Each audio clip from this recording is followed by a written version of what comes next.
away from my kids. Let's just not even give them the opportunity, end quote. Wow. When is the last time this board looked at the organizational chart? At the top it says, students, parents, and community. That means all students, parents, and the very community that you stated you did not want to give the opportunity to review and revise this. You as a board have lost your way. What happened to the mission statement of providing a world-class education to all of the children in your district? Equity is not equality. Equity is critical race theory. Equity is one of the many executive orders signed by Joe Biden. You cannot bring politics into the schools. You have been playing politics with our children for far too long, and we won't allow it to continue. Equity is a leftist attempt to indoctrinate the children in hopes that when they are older, they will have adopted leftist ideology. This is about control. It's sick, and you will divide these innocent children in the process. If you push this through and I decide to keep my children in this school district, which is highly unlikely, I want you to know that our home base is so strong, and through communication and leading by example, my children will love everyone and base their decisions on character always. But it is so sad that you are willing to divide these children and create a hostile environment over politics. It's honestly sickening. If equity was equality, you wouldn't be calling out any race.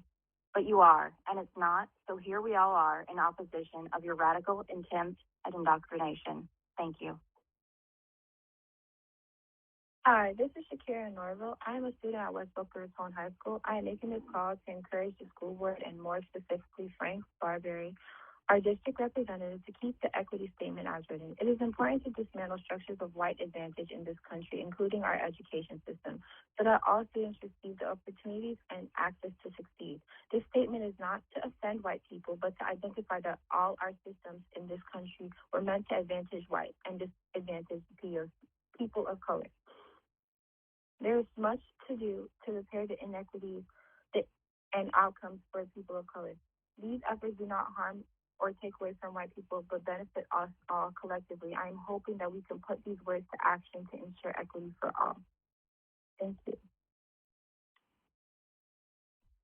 Hi, this is Kaden Haziz. I'm a student at West Boca Raton High School. I wanted to make this call to encourage the school board, as well as our district representative, to keep the equity statement as written. I understand that there's a bit of an uprising and trouble between some parents who had problems with the statement, dismantling structures of white advantage in our equity statement. But I think that this should be kept in our equity statement. This statement does not offend white people, but rather it identifies that our systems in this country have been meant to advantage whites. You look at history, and there is advantage towards white people. That's just what it is. And I think as the school board, you guys should be willing to keep this, mainly because you have people of color who are in your district and who are still struggling to make sure that they make their way up to the top and be as successful as possible. There is so much to do to repair the inequities and outcomes for people of color, and these efforts do not harm or take away from white people, but benefit us all collectively. I think we can put all of these words in action to ensure equity for all. And on behalf of all students of color, I think that you guys definitely need to take this into deeper consideration, because even though you have parents who are angry at this statement, it's for the wrong reason. And if people are taking it the wrong way, then I think that you guys need to verify what you guys meant by this statement, rather than just saying, oh, parents are mad, let's change it. You guys really need to explain to them. And that's really it. Thank you. Bye. Good afternoon, board members and Superintendent Fenoy. This is Lieutenant Colonel Jason D. Bolt, United States Air Force, retired. Subject, equity and the equity agenda. I am severely disappointed that I cannot be there in person to rebuke you on your continued effort to inject racism into the Palm Beach County School District under the covert name equity. Despite the explicit and direct declaration to stop by Governor DeSantis on May 20th, a day after we exposed your intentions to the Florida and to the rest of the nation. You remain subordinate insubordinate to the governor's vision for a merit-based, constitution-driven public education. One private school parent in New York was so aghast at the equity agenda that he wrote a letter to push back to his private school. His words are very powerful and have influenced us all. We as parents have no longer any confidence that you will guide our children in quality education. You will not help them in healthy development or critical thinking or instill responsibility into becoming a civic-minded adult. You heard my speech loud and clear on May 19th as you tried to muzzle me. I exposed your socialist roots to the nation. We are mobilizing daily. We will defeat you in the Florida legislature or on election day in 2022 and beyond. Collectively, you are all degenerate of the mind, impervious to reason, and hungry to be government-led power. We, the people, have drawn the red line, and you will not cross. We will not allow you to destroy the God-created minds of our children. We will not allow you to make them proles, to bow to the knee of an Orwellian government. We will never stop our fight against your equity plan. And God is the ultimate judge. Make no mistake, the people of America, the people of Florida, and the people of Palm Beach County in our school district will win the day in the end. Hi, my name is Kristen Cox, and I'm co-founder of Thrive Collective, a community asset development firm supporting wealth and power building in marginalized communities. I am also a parent of students in District 5 schools and reside in District 4. I'm appalled at our two representatives for folding under the pressure of a loud few for the efforts that are necessary to repair and uplift so many. Dismantling structures of white advantage is dismantling systemic racism and will benefit all of us, including white people. What is very obvious in this display of white advantage is proof of how the education system has played a role in our lack of knowledge of race and racism in this country. Who built it, why, and who it was to benefit. What is also clear by your reconsideration of the statement, the equity statement, is that we cannot depend on you or the education system alone to repair these inequities. The people must organize collectively to create interdependent supports, severing our dependence on you to save us severing our dependence on you to save us. While this message is to demand that you keep the equity statement you have constructed intact as is, the fact is that these are just words, not action, not a plan, just words. Schools populated by children of color in this district have been neglected and left behind. Our children are exposed to filth and mold, underqualified teachers, racist teachers. They lack access to resources for supplies and classes and programs that will help them grow and thrive. In the same school district that is building new schools in white neighborhoods and where students have access and choice of 6 or more specialty academies. Maybe instead of writing equity statements, you all need to do an equity analysis, and you need to share that information with the students and parents in this district so that they can see what inequity looks like. Maybe then we can come together and do something about it. Hi, this is Brina Goodgod. I'm a student at West Boca Raton High School. I am making this call to encourage the school board, and more specifically Frank Barbieri, our district representative, to keep the equity statement as written. It is important to dismantle structures of white advantage in this country, including our education system, so that all students receive the opportunities and access to succeed. The statement is not to offend white people, but to identify that all our systems in this country were meant to advantage whites and disadvantage people of color. There is much to do to repair the inequities and outcomes for people of color. These efforts do not harm or take away from white people, but benefit us all collectively. I am hopeful that we can put these words into action to ensure equity for all. Thank you for your time. Good afternoon. My name is Ernestine Holiday. I'm a resident of Delray Beach, Florida. I have raised my children. They have grown up in the Palm Beach County school system. My grandchildren and now my great-grandchildren are attending schools. Please support the equity law as it is written. We would appreciate that. Thank you.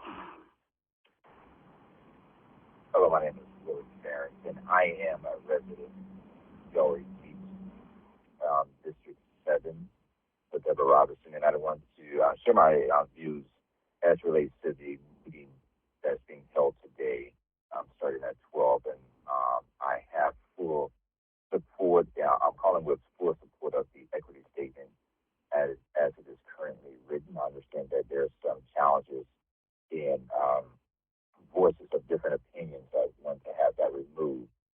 Being a descendant of slaves that have, through blood, sweat, and tears, built this country and have sacrificed a lot with their lives, I find it important that it remains the education that allows for individuals to be aware of our challenges, our struggle, and what white privilege has meant over the years.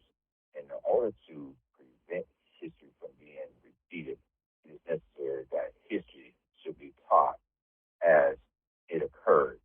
And so I wish that the equity statement that has been included in the documents for the county remain as is. And I look forward to your vote of support with all the voices that are calling in and looking to be present at the meeting as relates to the equity statement being currently, as it is currently written, to stay that way without any abridgments or adjustments. Thank you. Again, Willie Barrington, Delray Beach, 561-901-5145. Goodbye. Hi there, my name is Andrea Trainer. I am the parent of two children in the Palm Beach County School District. I'm either preschooler and a middle schooler. I would like to leave a comment today addressing the equity statement and the ruckus that it has caused throughout certain communities. I do not agree that the statement should be changed due to the opinions of, as Mr. Barbieri called it, the eye of the beholder. That is not how mission statements that were discussed, that were voted on, that facilitators and all sorts of people come together to craft. It is not then up to the eye of the beholder to take what they will from it. Mr. Barbieri made comments about the board having completed racial equity training and therefore, putting them on this level of understanding that, in his opinion, the rest of the public was not up to. But once again, we have the worldwide internet at our fingertips. Any person that took issue with the word equity versus equality has the opportunity to then research for themselves the difference between those two terms. Mr. Barbieri mentioned that parents were calling board members Marxists and communists. So certainly if they're able to research what those terms mean, they can do the same and apply that level of research and knowledge to understand why the terms dismantling systems of white advantage, why using equity versus equality are so critical. And I applaud the school district for the great lengths that you went to craft and approve this statement. As it was mentioned, these were bold statements. I believe Mr. Barbieri called them incendiary statements. I do not believe that they are incendiary in intention. They were bold in intention.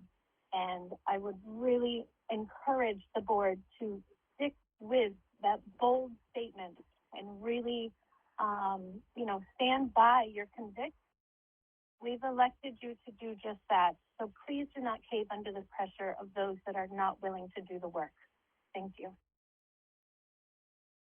Good morning, school board members. My name is Martha Carballo. I'm here to comment on the BRD1 equity statement. As a Hispanic woman who immigrated to this country, I was flabbergasted when I received the district new mission, vision, and equity statement. All three of the statements permeate with the latest Marxist words of equity, bias, discrimination, dismantling, system of oppression, inequity, racial equity, historically marginalized, systematic oppression, white advantage, redistribution, resources. All of these words are rooted in critical race theory based on Karl Marx's belief, and I strongly object to teaching this to our children. I was blessed to come to this country as a young child from Nicaragua. This country provided me with an amazing opportunity to succeed. I was given an equal opportunity to succeed. I know the difference between equality and equity. Equity sounds nice, everybody having the same outcome. However, those are the words every communist, totalitarian regime has used to gain power all over the world. These are the words the Sandinistas, the communist organizations in Nicaragua, used to gain power. Now, everybody has equity and that we are all poor and oppressed and have had to flee our country.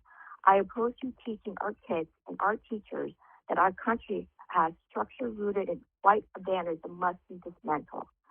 The United States is the greatest country in the world because it provides us all with so many freedoms and equal opportunities. If it were not so, why do you think we have millions of people from all over the world put their lives on the line for a chance to live here? There is always room for improvement in everything, but the district needs to come on this from a place of gratefulness. Gratefulness for what we have and a desire to make it better, not from a place of hate with a desire to dismantle. If the district continues on this path, my family will be forced to remove our 4 children from the school board of Palm Beach County.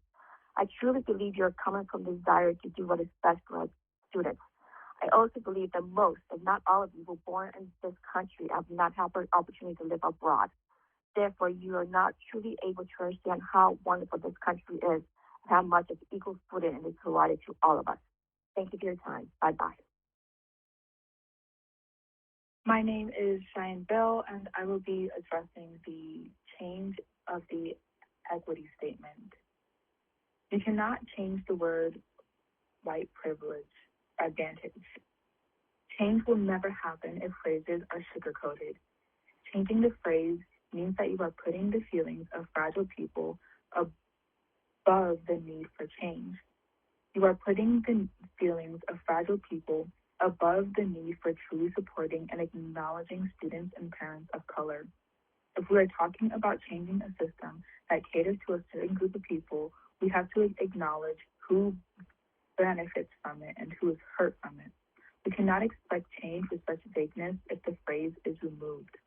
We see the statistics and we see the disparities in person. We know about the systems of oppression that have yet to be dismantled. Any parent or student who is so worried and upset about this phrase will take the time to do their own research and teach their kids. We cannot be afraid to call out systems that perpetuate oppression by its name. We have been fighting for equality for centuries. We have already been moving too slow. Let's not move backwards. My nieces and nephew deserve an education in which the truth is acknowledged. They deserve a school board and officials who understand and explicitly state what they are trying to fix and who they are trying to help. We have not been fighting for equality for this long just for the school board to change the phrase and pretend that like they do not see us or what is hurting us. Acknowledging this does not cause division. It only showcases the already existing divisions. How can we fix something if we are deliberately hiding it? There is unity in truth. This is an education system in which we understand that there is fact and there is opinion. The white advantage is a fact proven by math and social sciences. If you are upset about it, you are afraid of losing your own advantage. You are only showcasing your agility, and that is the very reason this phrase has to stay. Hello, my name is Lidia Navarrete Perez.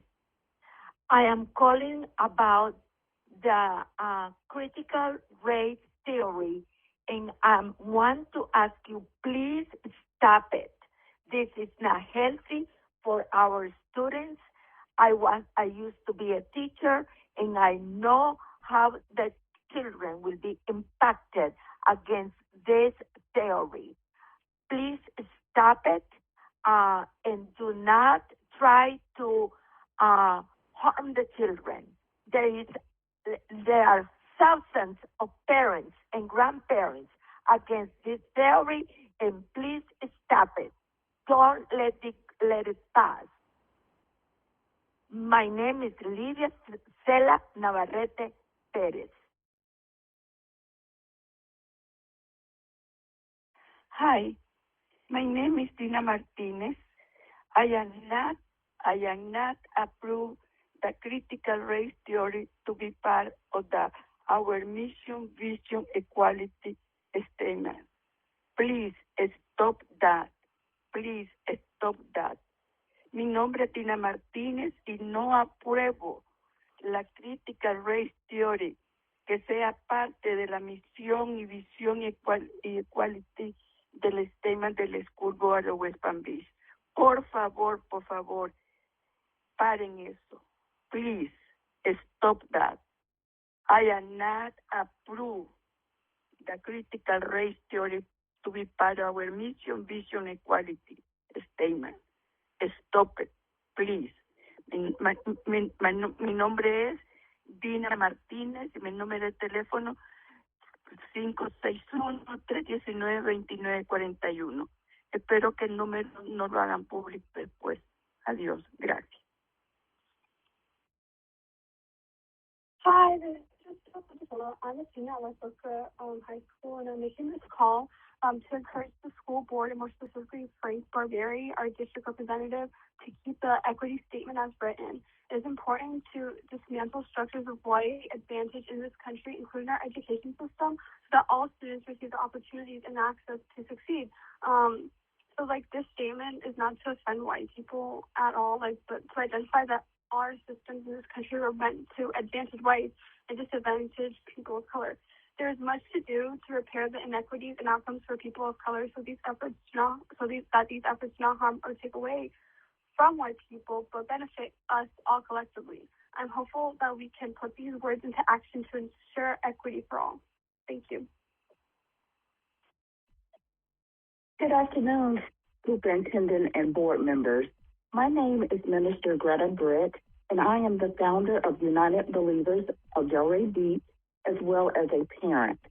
I am speaking to you today to let you know that we support the school board's equity statement as is, and we are asking you to do the same.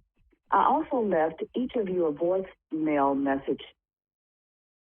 United Believers is composed of clergy and faith leaders within Delray Beach. Our mission is to work together in unity to address the needs of our community and stand against unrighteousness and injustices. We stand in solidarity with Unify and Faith in Florida in support of the School Board of Palm Beach County Equity Statement as is. It is imperative that our county's public school system is committed to dismantling structures rooted in white advantage and transforming our system by hearing and elevating underrepresented voices, sharing power, recognizing and eliminating biases, and redistributing resources to provide equitable outcomes. Remember, Dr. King said, the ultimate measure of a man is not where he stands in moments of comfort and convenience, but where he stands at times of challenge and controversy. Where will you stand? Dr. King also said the time is always right to do what is right. We are asking you to do the right thing and leave your equity statement as is. Thank you. Good morning, members. My name is Juan Carlos Carballo, and I'd like to give you my thoughts on the BRD1 equity statement.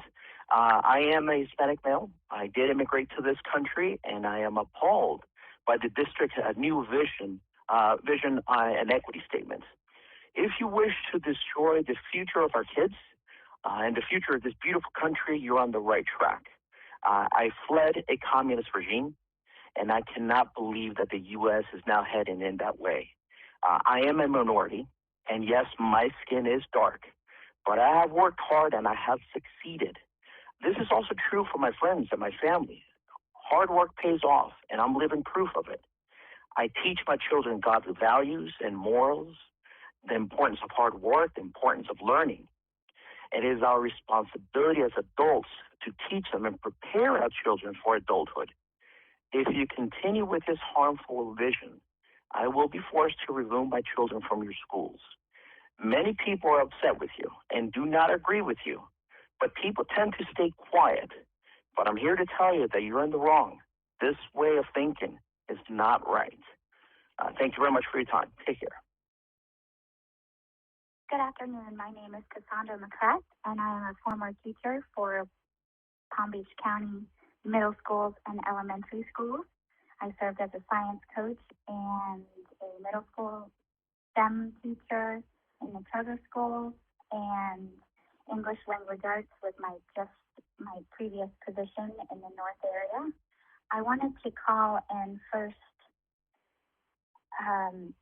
speak about the course failures, or first and foremost talk about what equity means to me, and that means that everyone should be treated fairly. That means staff, students, and any employee on the campus. But mostly, we want to make sure that the course failures are accurate. And from what I gathered just previously working, I noticed that students were not being graded or assessed in the appropriate way. Reading Plus and the FSQs and USAs seem to be setting them up for failure. I think there needs to be more informal assessments, and that could eliminate the students from going to middle school course recovery. Or if in fact it's necessary, then they should go to course recovery and shouldn't be pushed through the system if they do not have paperwork or IEPs. We need to increase the parent communication for testing schedules for the FSQs and USA. I know that I am a parent of a first grader and a third grader, and I do not have any knowledge of when those tests are happening in the classroom. I wanted to also make sure that I touch on increasing paper trails, for example, CBIRs, the corrective behavior interventions need to happen in order to eliminate the out-of-school suspensions. Those paper trails need to be documented. Students serving detentions. These things need to happen first before the referral. Parent conferences. In my last school, I wasn't able to hold parent conferences without my team. In order to schedule a parent conference as a teacher, I should be able to do that on my own and I shouldn't have to schedule a meeting with a parent with an entire team. You can't coordinate schedules of all those people. Please take this into consideration. My name is Paula Shaw, and I'm leaving a message for the special meeting regarding the new equity statement. I'm a parent of 2 children in the Palm Beach County schools, and I agree that it's of utmost importance to ensure there's equity in our schools and community. No one person is better than another, and no one person should be given an advantage. However, by using a blanket statement that identifies one group as having an advantage over another because of how they look is the very definition of prejudice and leads to racism. I want to know what structures are currently in place that are oppressing another racial group, what resources will be redistributed. Parents and taxpayers need to be involved in the planning process and informed of changes the board plans to make. It's unacceptable that rather than using this as an opportunity to create a statement of unity, In leading by example, the board singled out a group of people based on the color of their skin. This type of language is racist, and it's a form of bullying which has no place in our schools. I appreciate this opportunity to speak, and I hope that we can all be included in this process. Thank you. Hello, my name is Erin Maggio. I live in District 1 in Palm Beach County, and I'm the parent of 2 children, one a middle schooler and one an elementary school student. My middle schooler is an excellent student, not because it comes naturally, but due to her hard work and drive to do her best. I believe any policy that tells her different, or any child different, is wrong, and I won't stand for our schools to tell her or any child otherwise.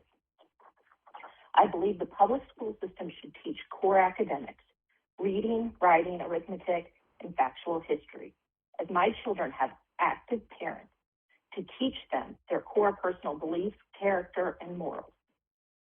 I want to say shame on the leaders of the school system as they think they can force their ideology and political beliefs on the children of this county. And shame on us parents who weren't paying attention to the school board who thinks they can push these items through. And by changing their wording and not their thought process, we are now watching you closely and in the future. Thank you. This is Christine Campagnolo Jones. I am an immigrant. I am a child of an immigrant. I am an Ivy League educated doctor, entrepreneur, and I am a mother of 3 children in Palm Beach County. I am also an accreditation expert, and I consult for companies in South Florida. And I understand the need and requirement to update your mission statement. The mission statement unanimously approved by the school board is the reason for my call today. If I was your accreditation auditor, I would have a significant problem with the mission statement that does not address the root cause of your problems. Here is what I have gathered from the data that was provided to WPTV, which is a news outlet in West Palm Beach.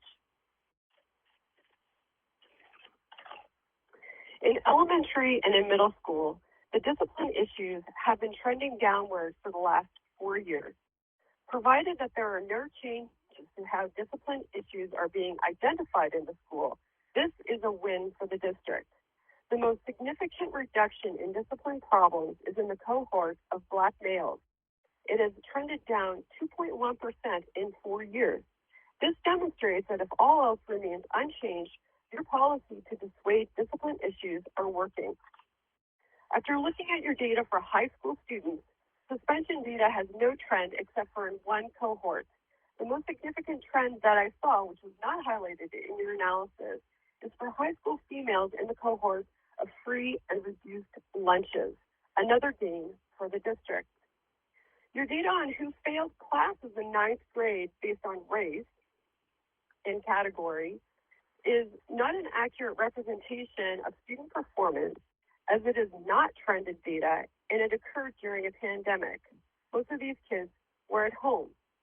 These children failing these courses has nothing to do with white advantage. It has to do with the district mismanagement and the lack of an emergency plan, which is likely an accreditation deficiency or a nonconformance. Other than the data provided by the news outlet, I have not seen any additional data. But what I can tell you is that white people as a race have no impact on how the school district interacts with Black, ESE, free, and reduced lunch children. White people do not impede your communication with these cohorts.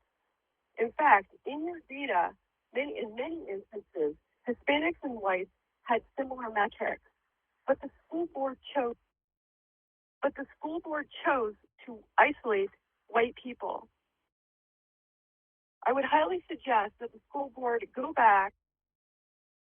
Hi, my name is Casey Barnes. I'm calling on the equity workshop. I was calling with concerns about what you guys are trying to teach your children, especially their young children in school. I am white, and I'm very proud of it, as everyone should be proud of their race. I believe that you guys are mentally hurting our children and just flat out teaching our children racism at a young age. Children, they don't see color. They only see, how well they play together, how they treat one another, good behavior from bad behavior. By teaching them this, you're teaching them to see color, teaching them to be ashamed for being a different color than, let's say, the kid sitting next to them. By creating this program, you are creating a problem. It's harmful to our children in so many ways. Brainwashing them with this false information. These kids are the future of our country, and you are setting them up for failure, teaching them division, segregation, to be shameful of their race, of their color. These teachers' unions, the institutions, you guys are making it clear that you are not here for our kids. You are here for yourselves, and you're holding our children hostage by these ideas that are not based on reality. If you keep pushing this garbage, you're only going to further wake up more parents who are going to pull their students from public schools or whatever schools that are going to go along with this. I really do not believe in it. You really have to hold yourselves accountable for what you are doing to our children, whether you're masking them or whether you're teaching them. This is not okay. It needs to end. You need to listen to us. This is not right. I don't agree with it. And I really hope that you guys hear us, because we will not stop, and you should be ashamed of yourselves. Thank you. This is Reginald Cox calling for the item on the agenda regarding the Palm Beach School District Equity Statement, current equity statement. I am calling in support of leaving the statement as is. The chair of the North Side of the Set Neighborhood Alliance in Delray Beach, represent 1,000 acres and 25 neighborhood associations, and we are calling for the school district to leave the equity statement as is for a tremendous number of reasons throughout the history of this country, the history of this county. It is imperative that the school district stays on the side of social justice, righteousness, and equity for all in this capacity. Thank you. Good morning, everyone. My name is Nina Lopez. I'm here to comment on BRD1 equity statement. I categorically oppose the school district of Palm Beach County bringing the Karl Marxist critical race theory ideology into our school system. In addition, Governor DeSantis has stated CRT will not be taught in our schools, and the district's latest mission, vision, and equity statements are practice CRT. I am in this country because I had to flee my communist country. I know what all of these Marxist words and beliefs lead to. They lead to impoverishment and oppression, equitably across the board. The United States is a great country. This is the reason why millions of people from all over the world want to make this country their home. In everything and everywhere, there is room for improvement, but not for hate. I could not sit idly by and let the new generation of students be taught that this country is built on structures rooted in white advantage that must be dismantled, that it has historically marginalized people, that it has systems of oppression. This country is built on a belief that all men are created equal, and as such, it has become a beacon of light for so many immigrants like myself. I just wish you, as native U.S. citizens, would realize how great this country truly is. Please do not destroy this country. If you continue to go down this path, I will have to remove my 3 children from the school district of Palm Beach County. The new mission, vision, and equity statements bring forth nothing but racial division amongst the public, and it will soon and now bring it amongst our students. Please let us come together. Thank you.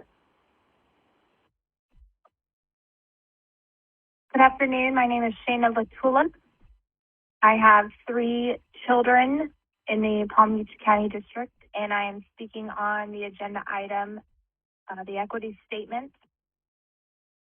I have found it very divisive after reading this equity statement. Instead of bringing unity to our county, it seems that you have brought division and racist viewpoints. If we read the definition of racism, it's a belief that a race is a fundamental detriment of human traits and capacities, and that racial differences produce an inherent superiority of a particular race. So how does dismantling structures rooted in white advantage not apply to the definition of racism when it is a particular race? Now, I also have concern about the fact that the school district wants to take ownership for the students' academic mastery. Only a student can take ownership of their mastery, along with the support from the family unit, the parents, siblings, from the teachers around them. But I want to know, what is the ownership interest in our children for our school board? Last I checked, our children are, the parents are the owners of the children, not the school board, not the school district.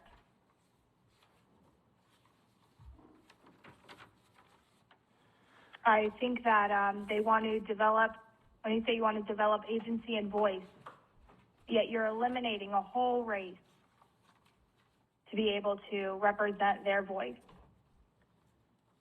I think that this entire statement needs to be eliminated, and we need to bring some unifying language for our students and for our children. Thank you. Board members, that's the end of the recorded statements. Mr. Superintendent, would you like to begin? Yes, at this time, I'll have our Chief of Staff, Mr. Ed Tierney, and Kathy Villavicencio come forward and lead the board in a review of the equity statement and other pieces, and I will participate with the board as they progress. Mr. Tierney?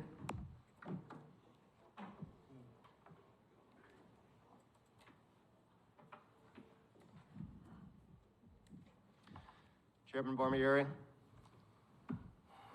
Vice Chairwoman Mrs. Brill, school board members, Dr. Fenoy. I'm pleased to be here this evening to help facilitate Equity Workshop number 4, the purpose of which is to give the board an opportunity to discuss the equity statement and then discuss potential next steps.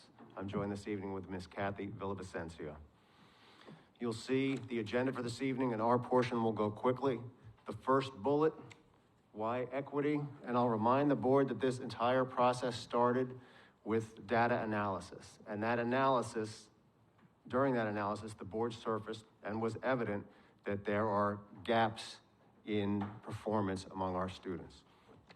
And the board signaled, and the superintendent signaled, that the next strategic plan should address those gaps and improve outcomes for all students. And that was the origin of this entire process.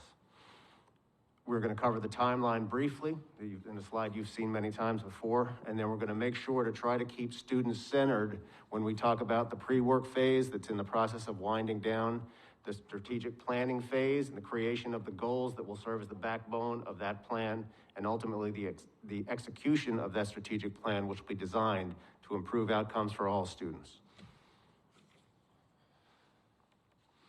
This slide is a recap of how this work started. We started with the pre-work phase, which was mission, vision, and equity.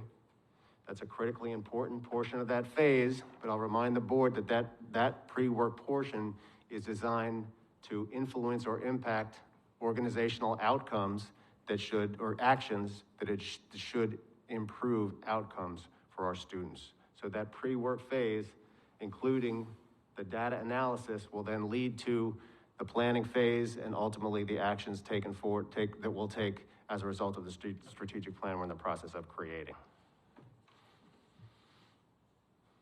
And this is the timeline. You've seen it many times. We won't spend much time on it, but I'll just call your attention to how much work has been done, beginning with the data analysis and the root cause, culminating in the board being presented with the strategic plan in late July.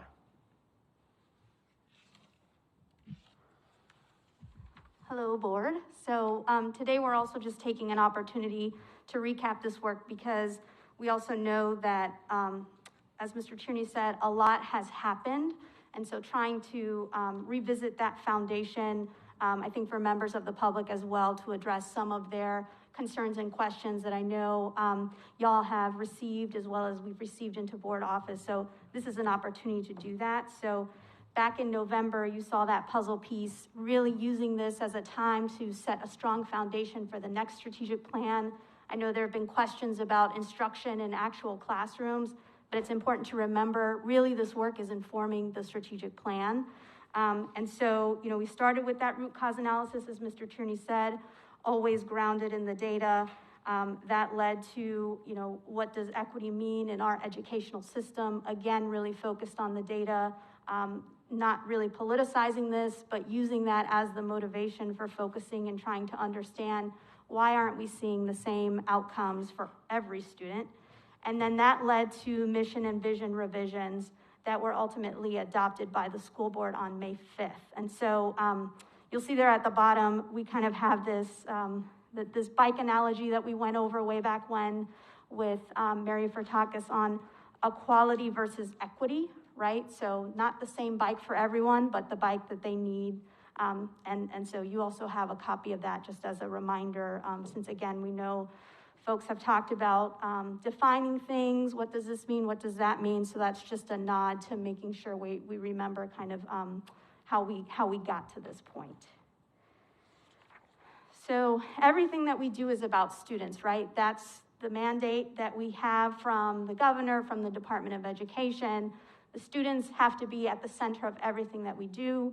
The school board's purpose is making sure that every student has what they need to be proficient, reach certain outcomes, and that is also just what the purpose of the district is as well. So wanting to make sure that we are just grounded in centering our students and remembering our why. And so we talked a little bit about the data. Mr. Tierney and I will just very briefly go into certain data points. This is not all the data that y'all looked at for the root cause analysis. On March 3rd, our deputy superintendent, our CAO, and our chief of performance accountability held a workshop on our current strategic plan, where we are, where we need to go, why we might not have met, all of our long-term outcomes at the end of this year.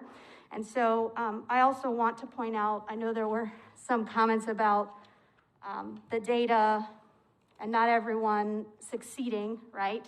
But this is an A-rated district, right?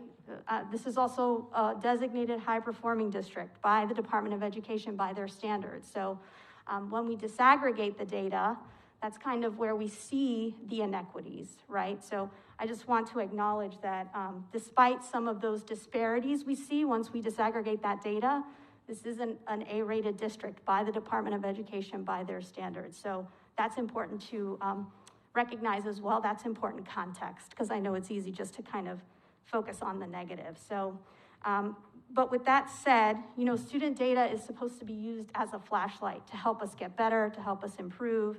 And so the first data point that you see is around students in elementary school who have one or more out-of-school suspensions, right? So again, this is just us looking at our data and trying to understand, what is happening, right? Do we see any patterns or trends that we may want to dig into more, right? So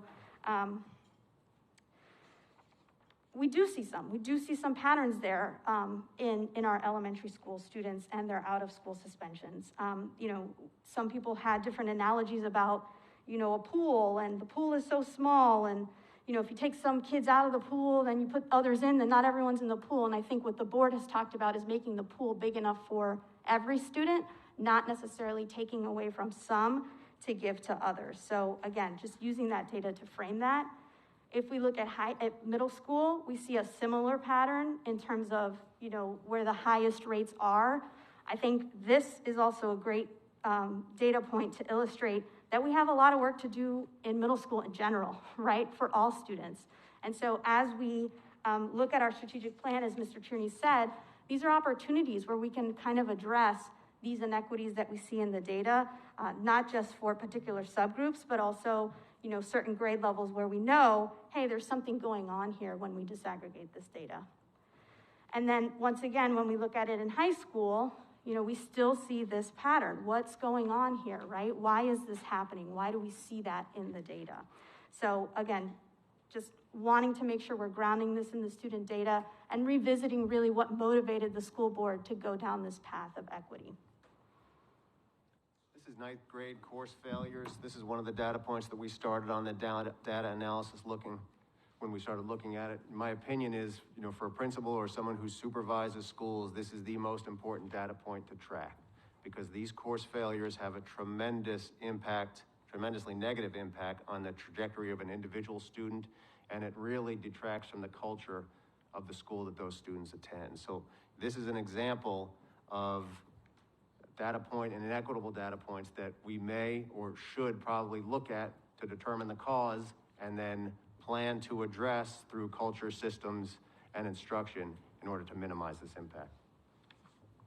And then I know Mr. Shearer and I were looking at some of these slides. There's a lot on there, and so I know someone referenced the downward trends, right? So we know that that's happening. We know that work is being done, but I think this slide in particular, if we focus on, 2020, which was COVID, we saw a huge spike, right, in course failures for a lot of different reasons.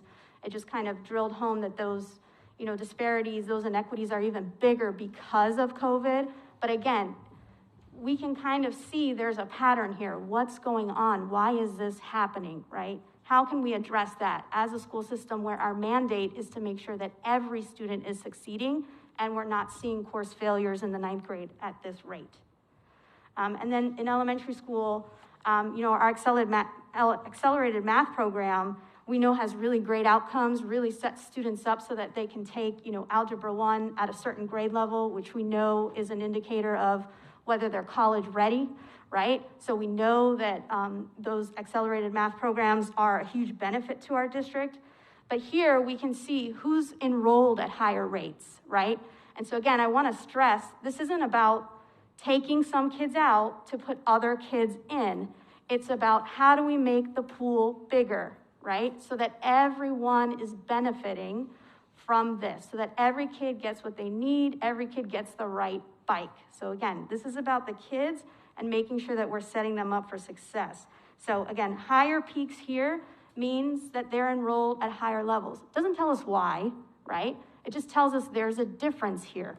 Why is that? What's going on?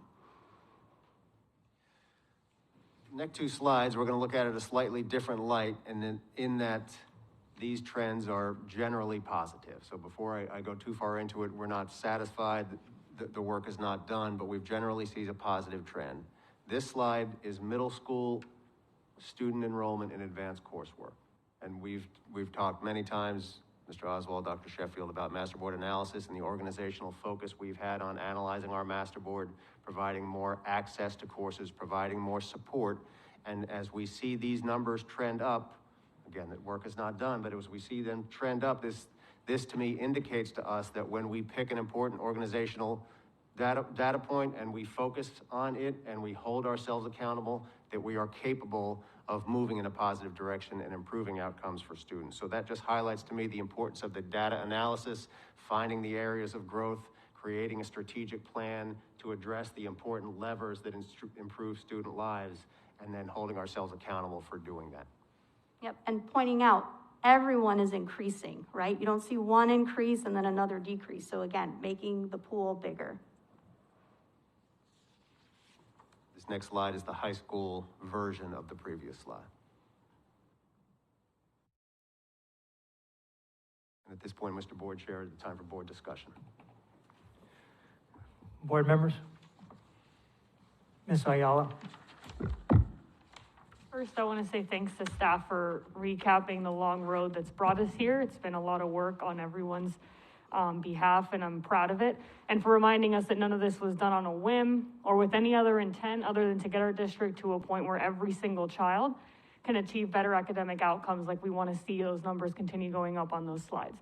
So that shows that this statement has always been and is data-driven. It is not politically driven. And it was created to make sure that our system is better for the nearly 200,000 students that we serve. But before we get into addressing the equity statement directly, I just want to make it very clear from my perspective just how inappropriate, disrespectful, and insensitive I thought that any Holocaust comparisons we heard today were. They should have no place in this chamber. Careless Holocaust analogies that conflate issues and attempt to demonize and intimidate targets, which are us, are actually just detractors from the real issues that are challenging our society and create a space where we can't even talk about them collaboratively in a thoughtful discourse. So I just really needed to say that because I don't think any of us up here have been called racist, Marxist, communist, socialist so much in one day. And none of us are any of those things. That's probably the primest example of why we need this equity statement and this work done in this district in the first place, because we need to educate everybody on what equity means. So that's the true irony here. I hope that today we can focus on what we need to do, which is looking at how we can provide a clear plan on this statement for its execution, how we turn words into actions that filter throughout our district for successful outcomes that come out of these words, and how we can be clear and specific and intentional with our vision and avoid these disrespectful displays of people who clearly miss the point. That's what I hope that we can accomplish here today. Thank you. Mrs. Whitfield and Mrs. Andrews. Thank you. First, I want to thank everyone who came to speak to us today. Your voices are important to me. The reason I do this job is because I believe in Palm Beach County. I believe we have more in common than those things that divide us. My goals in this job have always been to elevate this community, to make sure that each person has a voice. I've said many times that I want to make our schools welcoming and supportive of all our children. I've been listening to your comments. I've heard many themes running through these comments. Everyone that came here today spoke and said on some level that they wanted an equitable education. They wanted to make sure that their children were loved, respected, and taken care of in our schools. No one wants to punish or demean one group of kids. I don't want to make anyone feel that we aren't respecting their children or them. That was never my intention. One woman said that we should be teaching reading, writing, and arithmetic. I want to assure you that this equity statement was made so that we can do this. When you look at our data, there's a huge difference between how the work we do serves Black boys, which is our lowest achieving group, not including ESE, and white girls, our highest achieving group.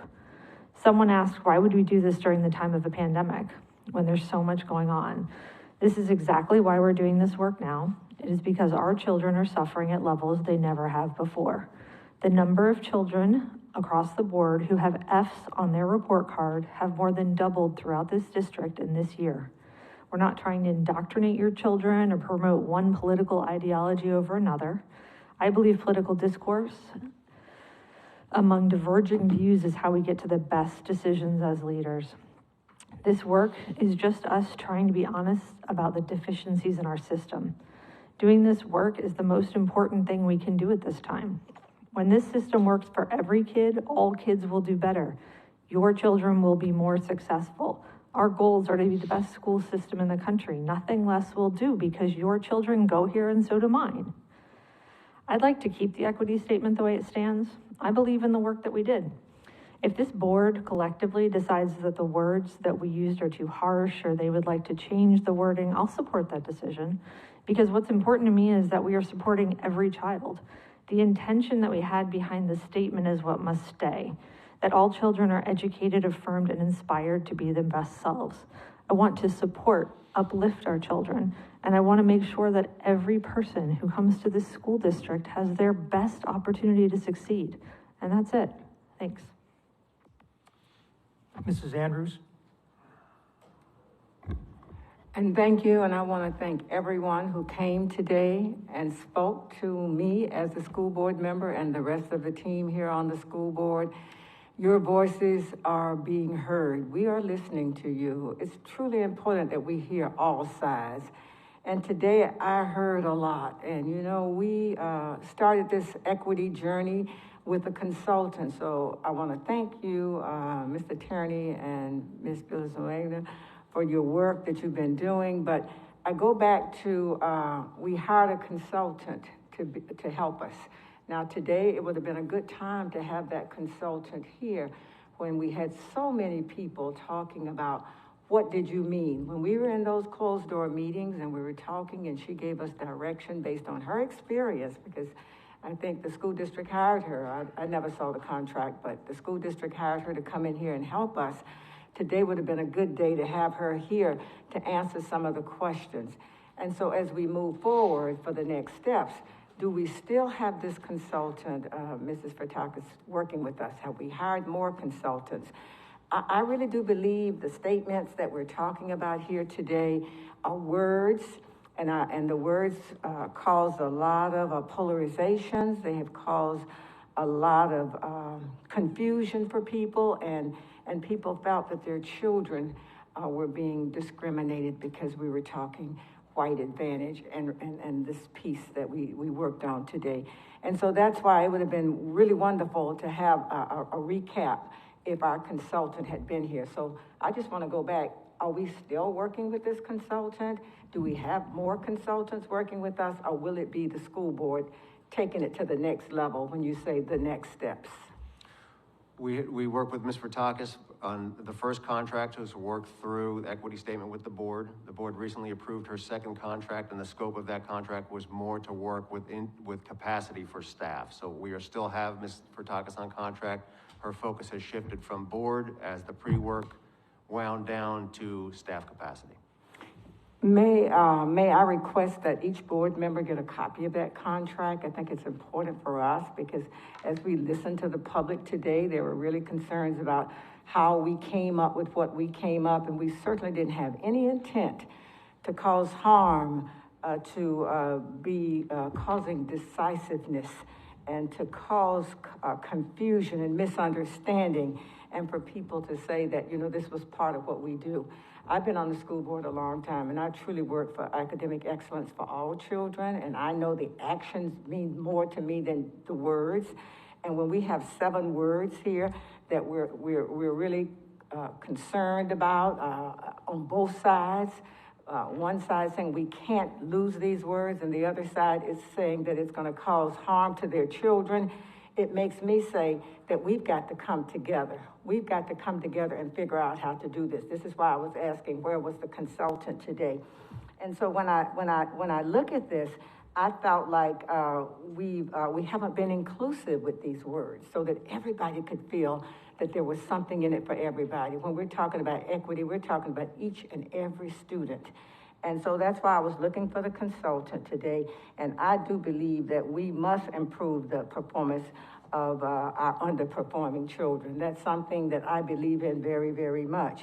And so when I say we're moving forward, I just really want to make sure that we're getting that help that we need. And is it just going to be your office doing it? I know we have now formed a new office for strategic planning. So I just want to know, do we have a second consultant working with us? The other part is Insight, which is working on the strategic planning process. And we talked about them a little bit, nationally renowned for building equitable strategic plans throughout the country. So that's the other function that consultants are performing for us right now. And just for the board's edification, the consultant's contract is attached to the item. Yeah, and I will just add, this 4th equity workshop was on the calendar since the beginning, and we had always flagged that this would be the inflection point where Mary is still informing the slides for today. We've had prep meetings with her. I understand that she's had some one-on-one phone conversations with board members who also want to reach out to her. She's absolutely available. And so she has informed all of this, and we keep in close contact. Right now, she's looking at some of our processes and policies through an equitable lens, because that was something that in her second contract that came to the board, we talked about building that internal capacity. And then, if the board decides that they would like to take this on the road and show the equity statement beyond some of those community meetings that we had done at the end of last month, then she can help inform that plan so that we can execute it. So she's absolutely available to do those things. She's on through June 30th. But again, I think we also just want to make sure that we're building internal capacity to be able to have these conversations and support you as a board as you continue this work in whatever way, shape, or form you decide makes the most sense moving forward. Ms. Barber, let me just take it to another step. So I would like to see the contract of that second person that you say that's helping us now. There is another person. I haven't seen that. Yes. And I think that's important for us because when people are looking at us today, they think that we're just working in isolation in here. Right. And we're putting together things to hurt children. And that is not true when I heard that today. And we've heard that for the last few weeks. And this is why we've got to go back, because if it takes, if these 7 words is going to harm what we're trying to do with the mission, because of all the people who are in anxiety because they feel that we're actually talking about, some other plan in mind to destroy, that's not what it's all about. And I felt hurt and harmed today when I heard people feeling like we were trying to get their children. And here we are, the school board. Many of us have been here. It's our responsibility to make sure that every child is successful, not just with this equity statement, but with actions to make a difference in the lives of each and every boy and girl. And we don't want to hurt anybody. That's why I think people need to know the full picture of who's been working with the board and how we got here. And if we have to revise and do some things to make it better so we can come together. So much division in the country now. We have to come together on behalf of all the wonderful students and families that we have here in the Palm Beach County School District so we can move with this equity work. We don't want to have pushback from parents and others because they feel like we're not all on the same page. That's why I just really wanted to take a minute for people to know that apparently you have a second consultant. The first consultant had been working with us. We've all been trying to work through these pieces, but it's obvious from all this time that we've spent today that there's a lot of misunderstanding, there's a lot of hurt. People feel their children are being not taken care of by the school board of Palm Beach County. So we've got to own that and figure out what to do. And I think we have to come together. And just to elaborate on what Mr. Tierney said, we do not have a contract with Insight.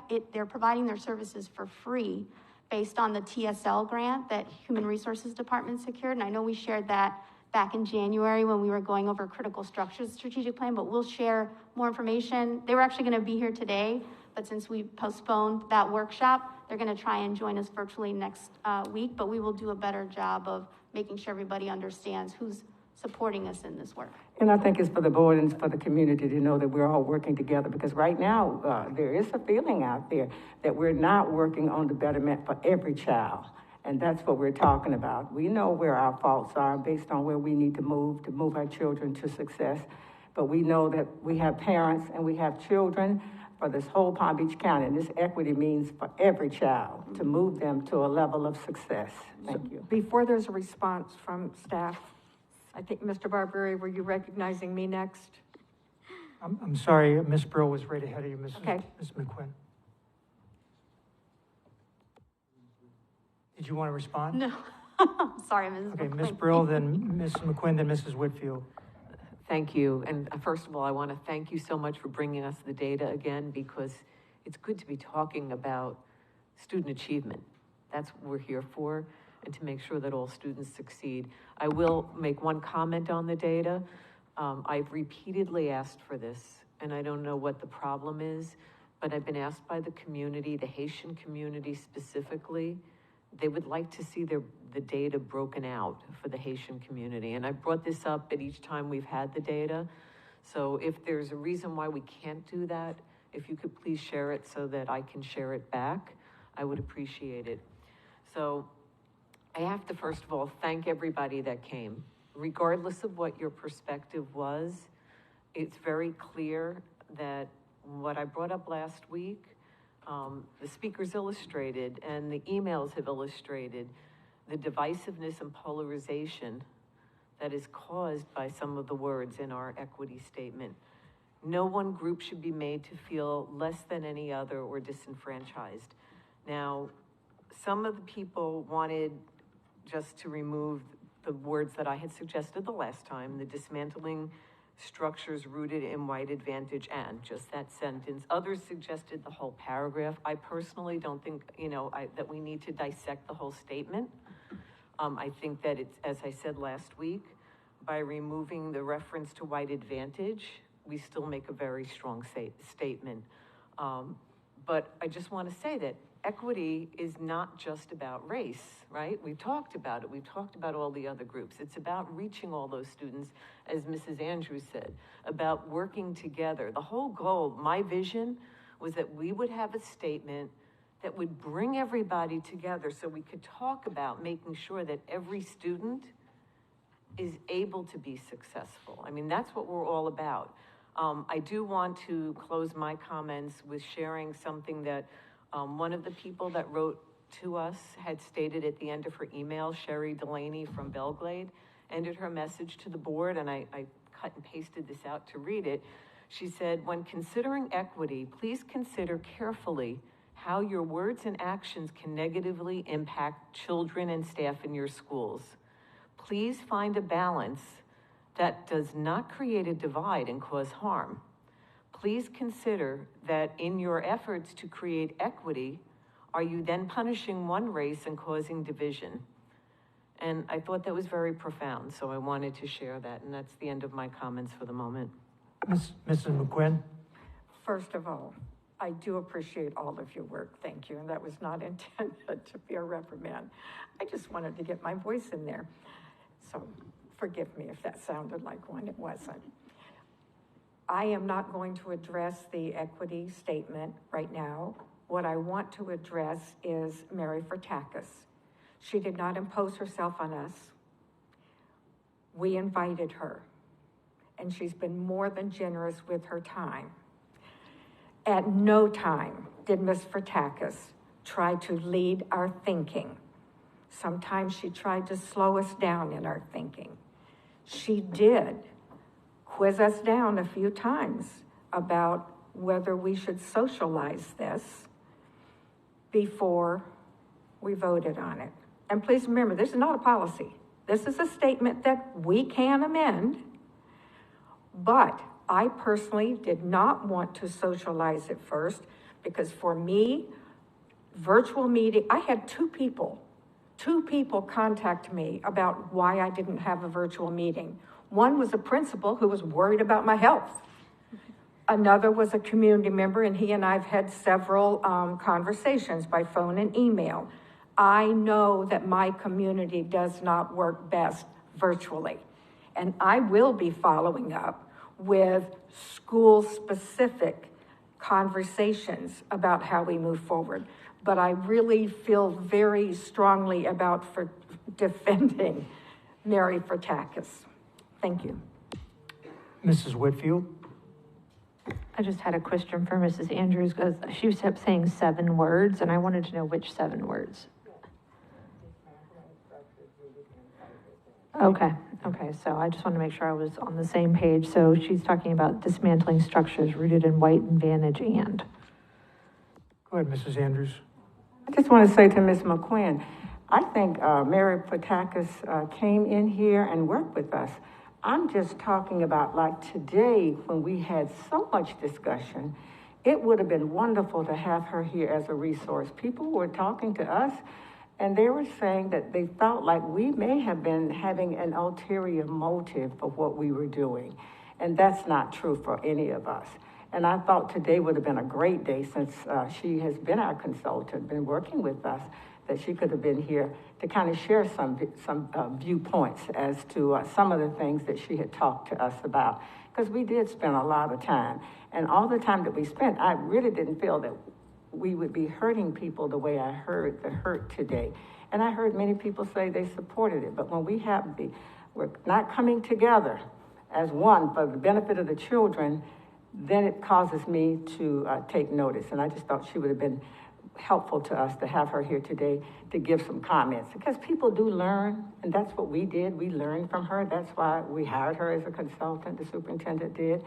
And we heard her as she worked with us over the weeks, and we came up with these words. We know that action is going to be needed. A lot of work has to be done to help many of the children here in Palm Beach County.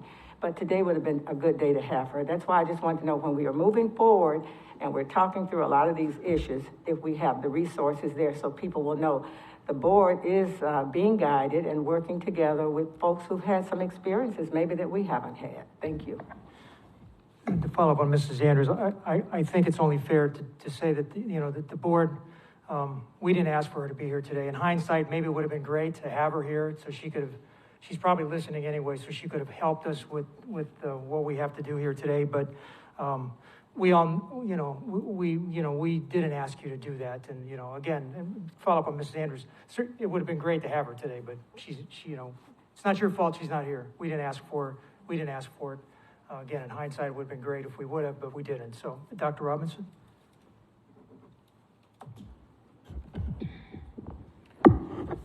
Thank you. Well, I did ask for Mary Fotakis to be here today. I was told that she was unavailable, but, and I do think because we're kind of almost in our infancy as a board in addressing this particular difficult topic, that we could have benefited from her experience as part of our dialogue. But so I have a few comments that may seem a bit disjointed, but I'm going to say them anyway. So first off, one of my favorite quotes is, "You must learn to look for yourself, hear for yourself, and think for yourself, or you will find yourself loving your enemies and hating your friends." And I think that that is on point because there's been so much misinformation. There's this psychological term called transference, where emotions and the organizing system of the patient is attributed to the therapist. And this applies in many areas, right? In this case, in my mind, I'm concerned each time somebody brings up the Nazis. And we've been called Nazis. But some of what I see going on is similar to what I learned about the rise of Hitler. And it's frightening. And so I'm really good if we disagree on the facts.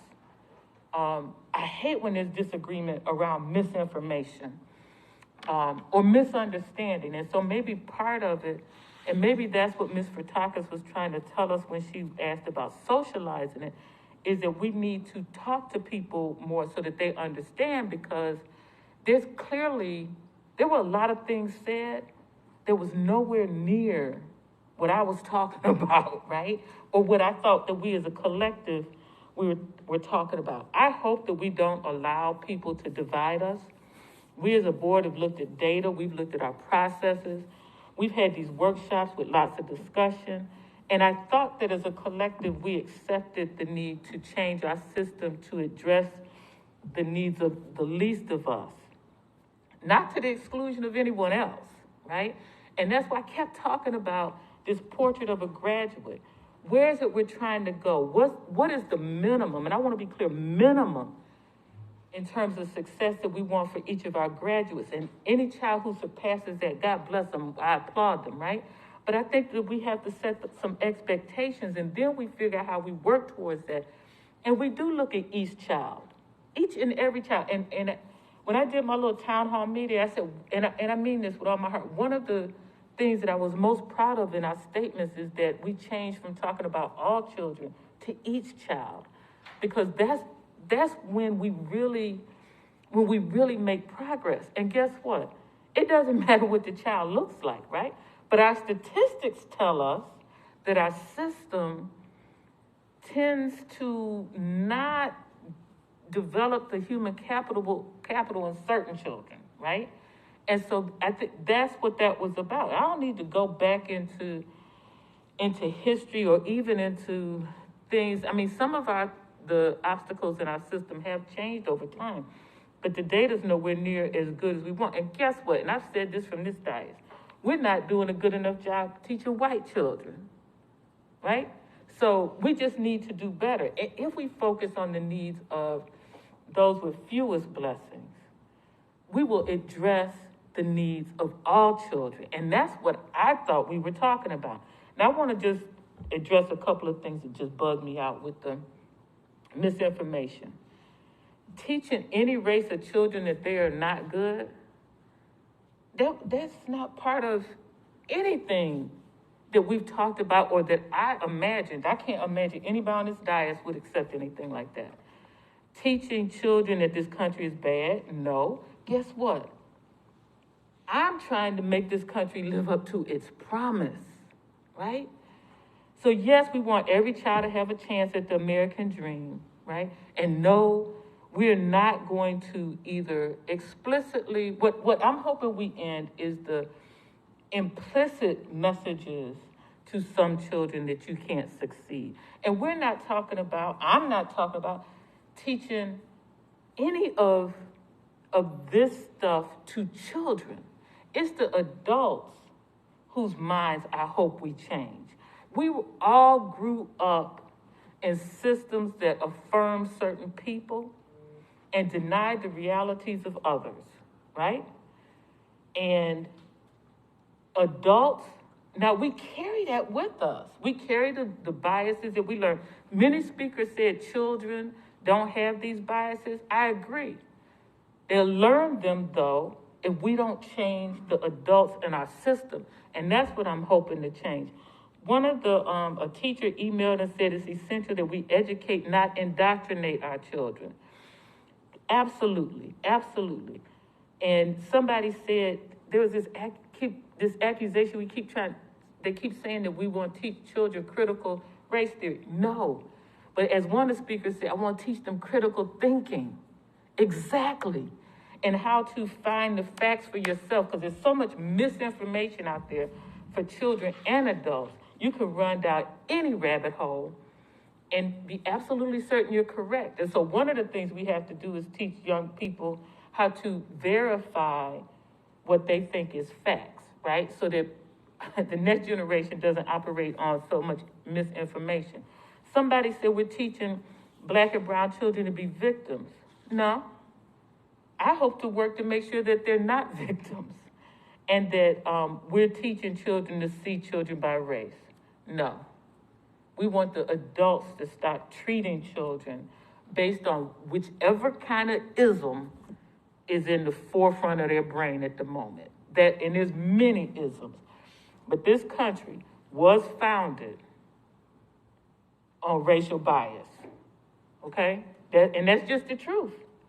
I want us to stop that. And I think we can save this country in the next generation by making sure that the adults free their minds and stop operating out of their own implicit or explicit bias. And that's what I thought we were saying in our equity statement, mission, and vision.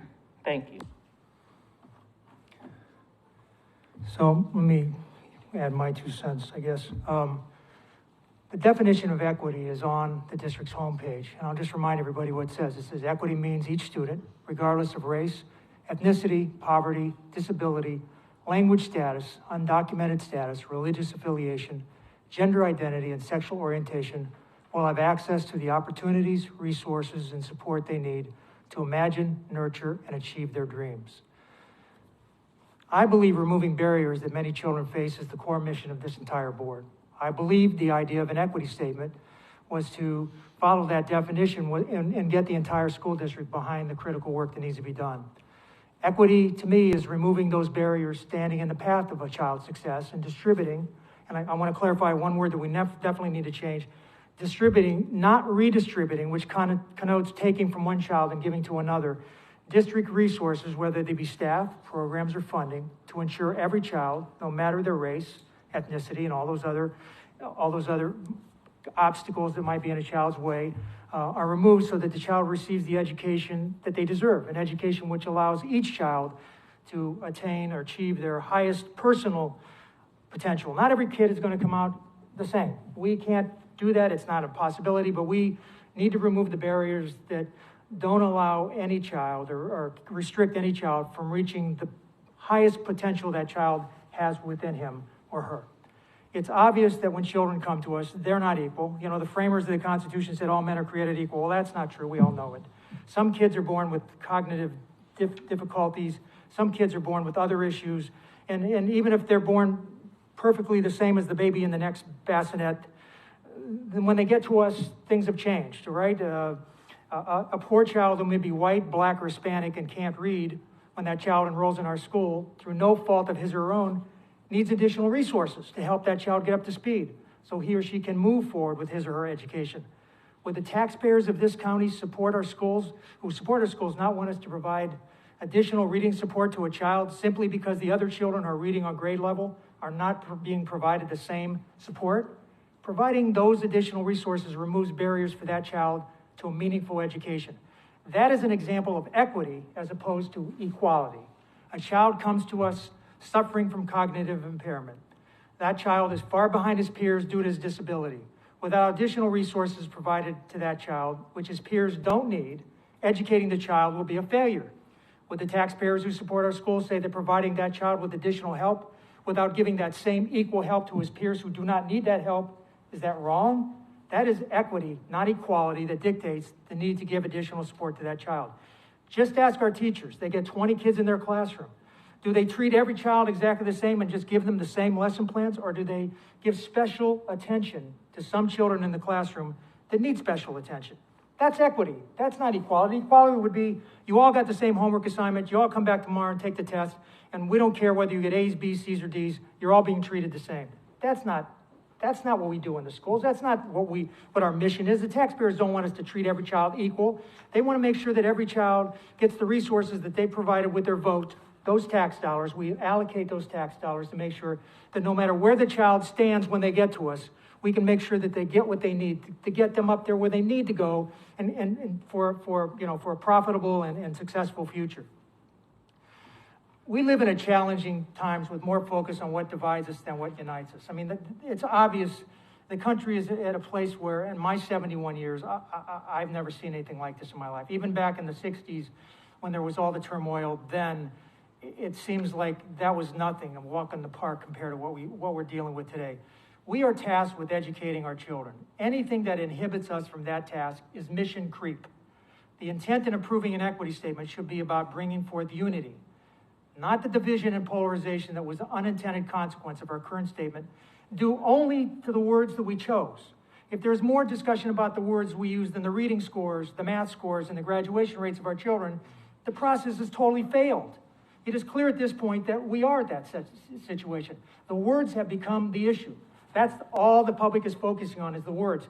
They've totally missed out on our mission, which is to provide a quality education to all children and give them the resources that they need from the tax dollars that they provided to make sure those kids are successful. Yeah, the issues of race and equity are profound. They deeply impact our community. But our job, first and foremost, is to create a safe, healthy space where we can teach the next generation to read, write, add, and ultimately be prepared to enter college or the workforce with the knowledge and skill set they need to succeed. We can clearly see that after today's meeting, if we don't do something to take away the words that cause all the distrust, we're not going to be able to move forward. I mean, we're going to have them constantly come to the meetings blasting us, thinking that we're on some mission to change the whatever in this country, to change us from a democracy to a socialistic state. I mean, I haven't seen any of that. We've never had any discussions with staff to come here and tell us what they're. I mean, I certainly would have recognized if staff was telling us, hey, we're going to change how we teach this to something that I would find profoundly untenable, which is, socialistic tendencies and trying to indoctrinate children on something that their parents don't feel is appropriate for them. And as Dr. Robinson said, I think it was you, Dr. Robinson, the issue is not the kids here. It's trying to get the adults to understand what our mission is.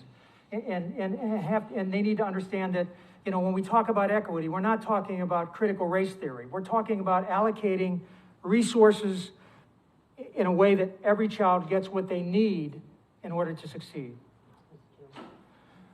Mr. Superintendent. Yeah, I just wanted to take a moment. I think listening to the board and obviously the community, what I find interested about my reality as superintendent on the board, I've been in a year and a half, COVID, I've sat at this dais and been called Hitler and a Nazi by a bunch of black people. I've been called a racist by a bunch of white people.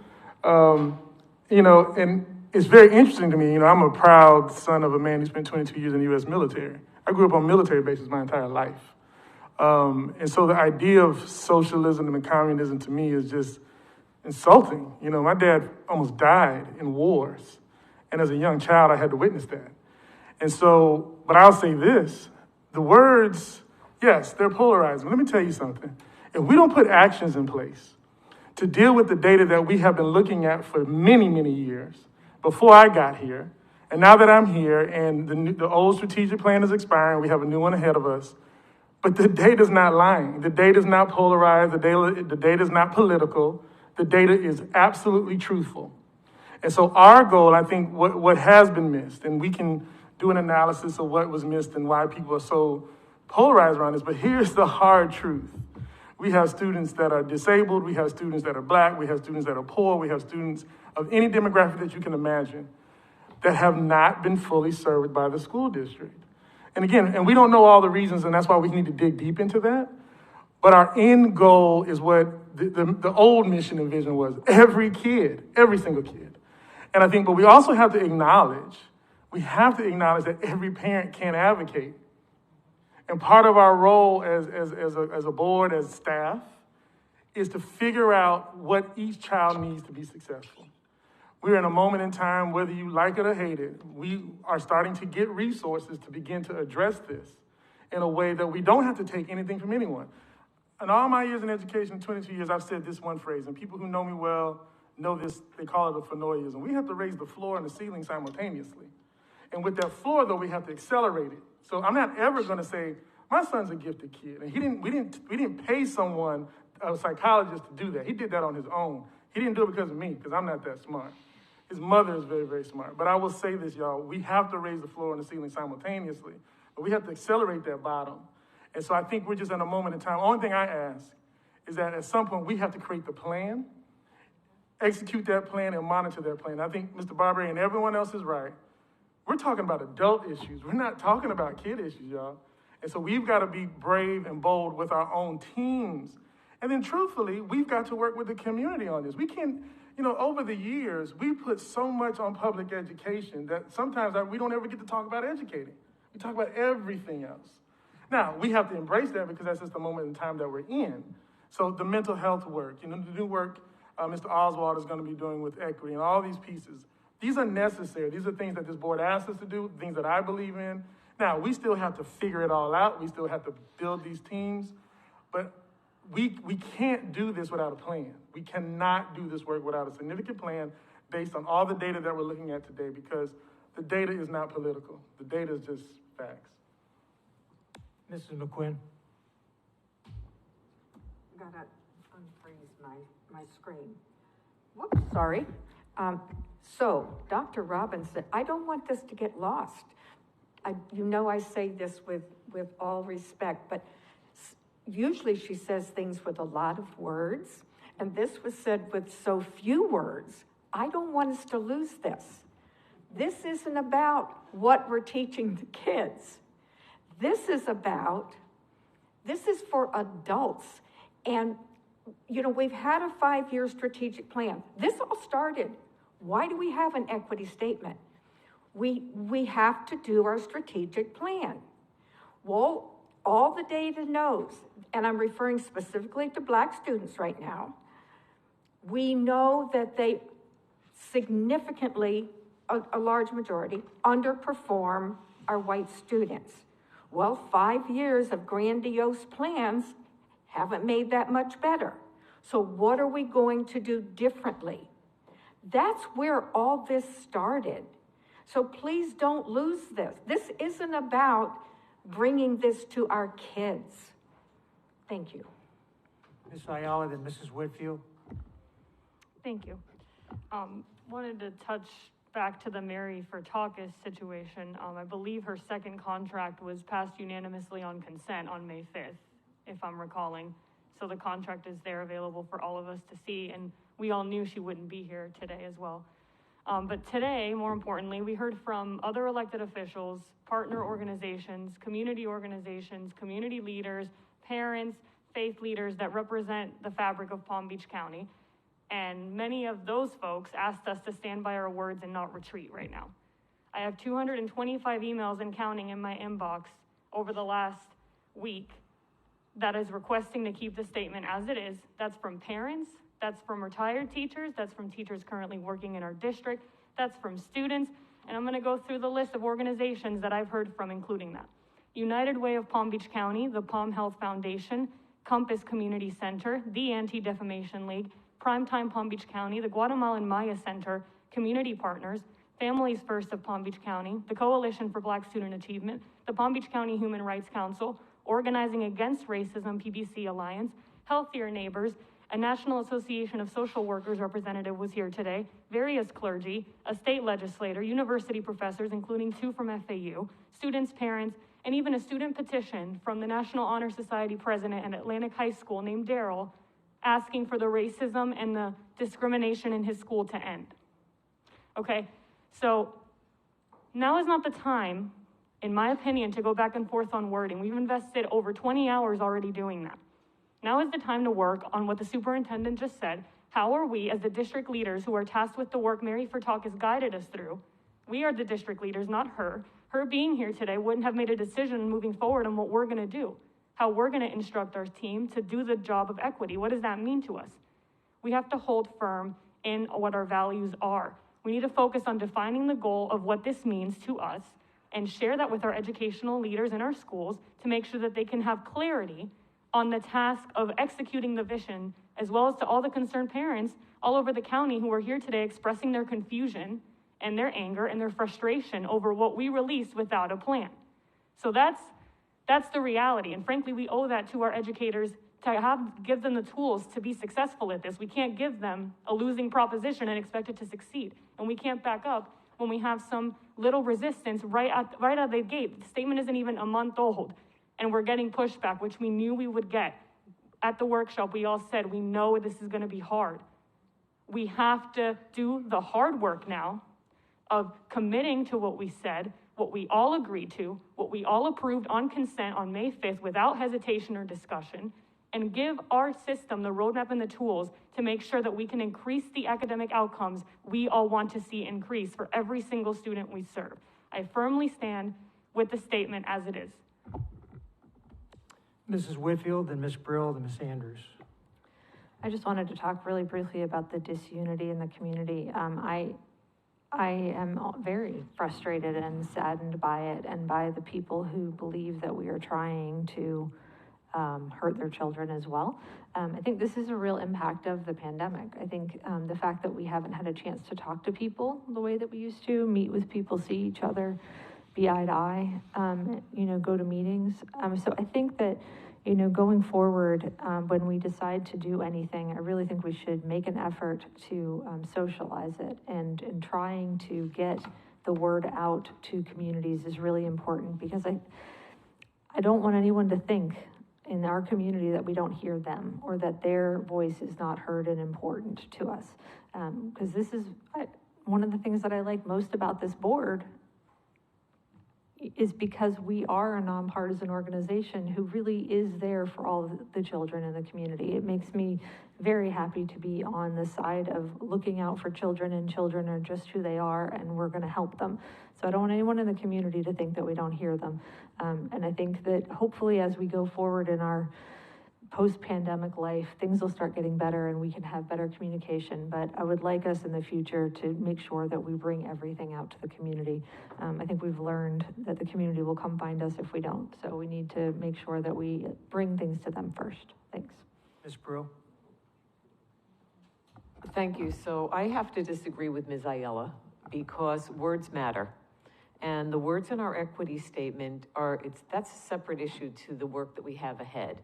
Changing the words is not going to change the direction that we take. We know what we need to do.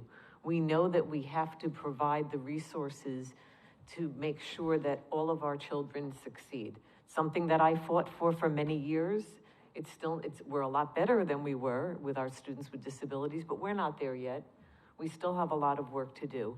But it was very clear, it's not just people that came to us supporting the words the way they are. There were many people that were saying that they did not support the words as they are. We've made it clear that we want the words that are in our statement. Yes, we need to socialize it, but they have to be words people understand. And I still remember I had a phone call this week from one parent who called me up, who has 4 children in the schools. And she said to me, I have 2 children that are biracial. She said, I'm white. She said, I don't want my middle school student coming home and telling me that I had an advantage over him. Those are the things that these words bring up in people's minds, no matter what you do.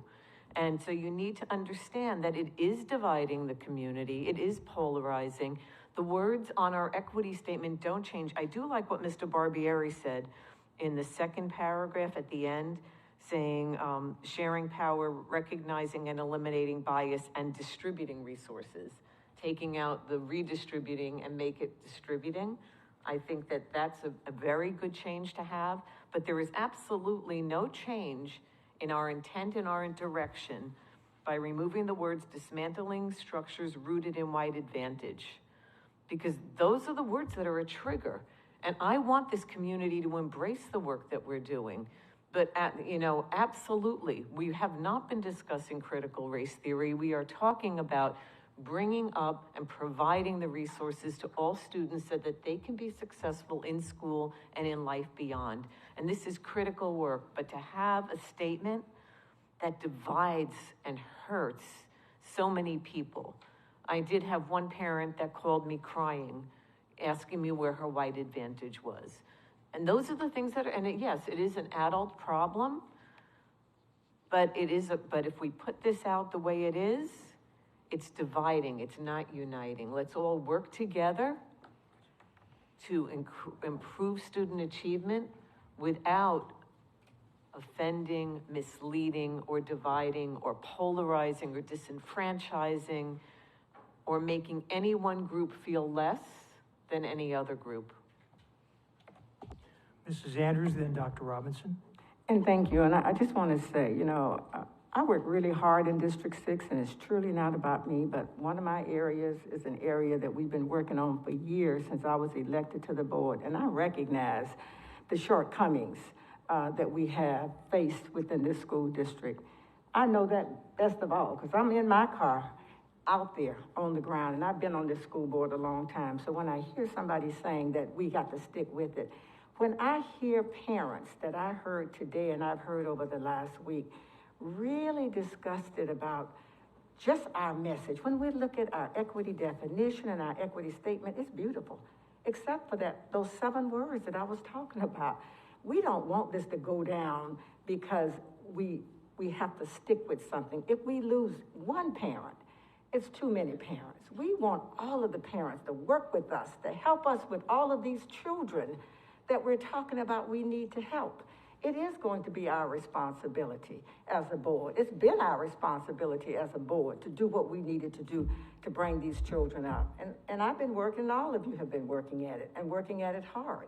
But when we have this kind of divisiveness that I saw in here tonight, and I saw a little bit of it last week, and it's out there, we've got to find a way to stop that and to get back on track. It is about the action. I know about action and getting things done. In my years on the school board, I've taken a lot of action to make a difference for the quality of life and education for many children, and you all have too. And so we know about action. This is words right now, and we can do better than that. We don't have to say, it's a group out there that's out there saying bad things and they're screaming and hollering. They're doing that for their children, and they truly believe, Dr. Robinson, what they're saying. So truly it is about helping the adults come around. But when you don't try to come together to help them with that, because we didn't go out there with them to get their opinion on the front end. I mean, we were all in those meetings and we didn't do that. But guess what? I've learned something from sitting here, that we should have done that piece and gone out there to do the socialization with them. And we would have got more information and we would have known, hey, move back a little bit. But we did not do that. But we're here up in here today, and it really truly is about each child, every child. I don't care what color you are. We want them to be successful. And I say that every day that I come in here and wherever I go, is that what we want is to make sure that they're successful. And every parent wants what success means to their individual child. So when they come in here and talk about the critical race theory and all these things that you all are talking about that we heard today, that's not what we're talking about. But until we can reach out and bond and educate them and let them know what we're truly all about, then we're going to miss some kids. And we can't afford to miss anybody. Ms. Whitfield, I hear you when you say that. It is the mode right now here in Palm Beach County that's not good because of all of this misinformation and confusion. We've got to make sure that we can dial it down a little bit and get back on track so that we can do all these beautiful things that we have written here in our equity definition and equity statement, so we can move forward. And we want to bring every parent along. We don't want to leave any behind. And we surely don't want to leave any students behind. Dr. Robbins.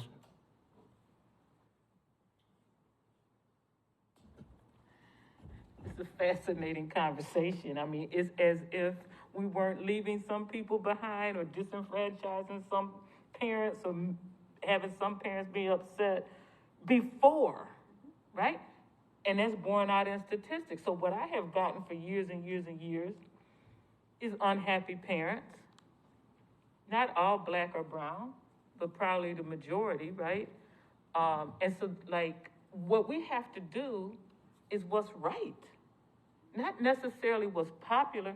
What would you do if you went to your doctor and your doctor said, well, what do you want me to give you? How do you want me to treat you for that condition? I kind of think you'd be disappointed. I kind of think you might want their professional expertise to weigh in, maybe be a thought partner with you and talk about the pros and cons. You know, and I don't think it's just about these 7 words, if it's 7 words, right? It's something underlying that. And I think, you know, many of us may recognize that. But the point of the matter is, we did all agree to these words. We workshopped them, I think twice. And then it was on the agenda. In the workshop, I remember I specifically asked, are you good with this? Because there will be some pushback. Now, you know, everybody can change their mind and each one of us has a vote. I would suggest, if it's not out of order, I'm gonna make a motion to close the workshop so we can get to the meeting and be done with this. Because nothing's going to change with all this talking we're doing. Superintendent, do you have anything else for us for the workshop? No, sir, we don't have anything else. All right. Dr. Robbins made a motion to adjourn the workshop. Said we have a second. Motion by Mrs. Whitfield. All in favor? Opposed? Motion carries 7-0. I'll now call the special meeting of the board to order.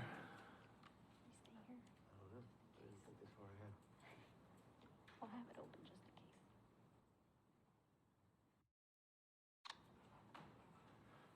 Are there any disclosures or abstentions for this meeting? Seeing none. We have any agenda item speakers? None.